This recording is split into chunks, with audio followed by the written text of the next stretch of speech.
미국이 중국을 따라하기 시작했습니다. 월스트리트 저널이 대놓고 그렇게 말합니다. 정부가 직접 기업 지분을 사는 나라, 자유시장의 심장 미국이 아니라 중국 얘기 같죠. 2025년 미국 정부가 히토류 회사랑 인텔 지분을 진짜로 샀습니다. 이걸 보고 사람들은 미국 자본주의의 중국화라고 합니다. 정말 그럴까요? 미국이 길을 잃고 중국을 흉내내는 걸까요? 저는 생각이 완전히 다릅니다. 이건 모방이 아닙니다. 500년 자본주의 역사에 숨겨져 있던 미국의 본능이 다시 깨어나는 겁니다. 우리는 지금껏 자본주의 하면 애덤 스미스를 떠올렸습니다. 보이지 않는 손이 모든 걸 알아서 해결해주는 시장. 정부는 그냥 가만히 있으면 되는 세상. 그게 우리가 배운 자본주의입니다. 하지만 지금 세상이 이상하게 돌아갑니다. 미국 정부가 갑자기 경기장 안으로 뛰어들어 직접 선수를 뛰겠다고 합니다. 이건 그냥 단순한 정책 변화가 아닙니다. 패러다임이 바뀌는 겁니다. 자본주의의 규칙이 바뀌고 있습니다. 규칙이 바뀌면 돈의 흐름도 바뀝니다. 지금까지 통했던 투자 공식이 더 이상 먹히지 않을 수 있다는 뜻입니다. 새로운 규칙을 모르면 우리는 이 거대한 변화의 흐름에서 소외될 수밖에 없습니다. 오늘 영상에서는 지금 미국에서 벌어지고 있는 일이 중국화가 아니라 왜 미국으로의 회귀인지 역사적 사실을 통해 명확하게 설명드리겠습니다. 그리고 이 거대한 국가 자본주의의 부활이 결국 무엇을 향하고 있는지, 그 최종 목표가 무엇인지 하나하나 뜯어볼 겁니다. 영상을 끝까지 보시면 여러분의 돈을 어디에 두어야 할지 새로운 시대의 투자 지도를 얻게 될 겁니다.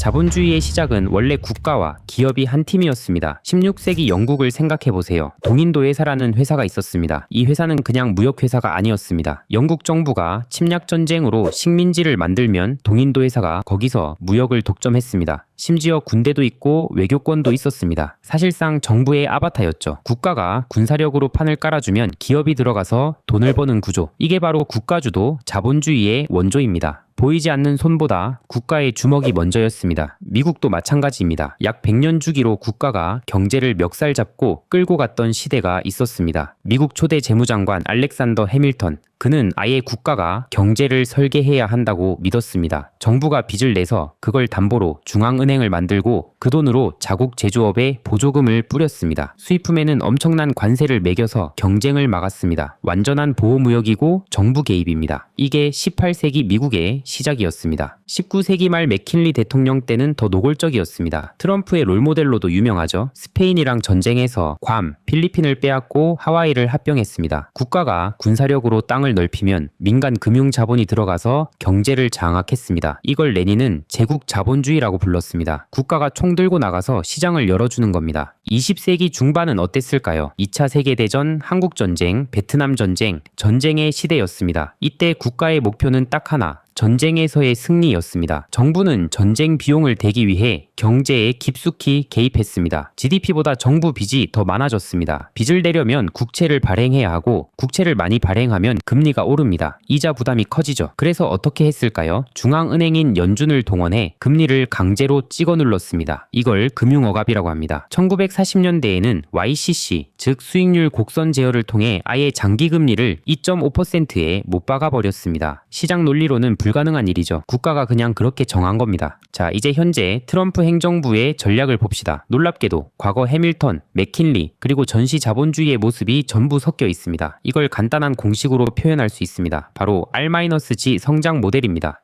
G는 경제 성장률입니다. R은 할인율, 쉽게 말해 금리라고 생각하시면 됩니다. 국가의 목표는 간단합니다. G는 최대한 높이고 R은 최대한 낮추는 겁니다. 그럼 G는 어떻게 높일까요? 정부가 빚을 잔뜩 냅니다. 그리고 그 돈으로 인프라, 첨단 제조업에 직접 투자합니다. 마치 해밀턴처럼요. 동시에 다른 나라들에게 미국에 투자하라고 압박합니다. 맥킨리의 제국주의와 비슷하죠. R은 어떻게 낮출까요? 정부가 빚을 내면 국채 금리, 즉 R이 올라가는 게 당연합니다. 이걸 막기 위해 과거 전시 자본주의처럼 금융억압을 다시 꺼내듭니다. 스테이블 코인을 도입해서 국채를 사게 만들고 은행 규제를 풀어줘서 국채를 더 많이 보유하게 유도합니다. 중앙은행의 힘으로 시장 금리를 억지로 누르는 겁니다. 이 모든 것의 중심에 국부 펀드가 있습니다. 2025년 2월 트럼프는 미국 국부 펀드 설립 행정명령을 발표했습니다. 관세로 번 돈 같은 걸로 미래 기술, 방위 산업에 국가가 직접 투자하겠다는 겁니다. 이게 정말 새로운 아이디어일까요? 아닙니다. 미국에는 이미 원조 국부 펀드가 있었습니다. 바로 다르파입니다. 국방고등연구계획국. 1957년 소련이 인공위성 스푸트니크를 쏘아 올리자 충격받은 미국이 만든 조직입니다. 다르파의 목표는 돈 버는 게 아니었습니다. 필요가 생기기 전에 국가의 필요를 미리 그린다. 당장 돈이 안 돼도 국가의 미래에 반드시 필요한 기술에 묻지마 투자를 했습니다. 그 결과물이 뭔지 아십니까? 인터넷, GPS, 스텔스,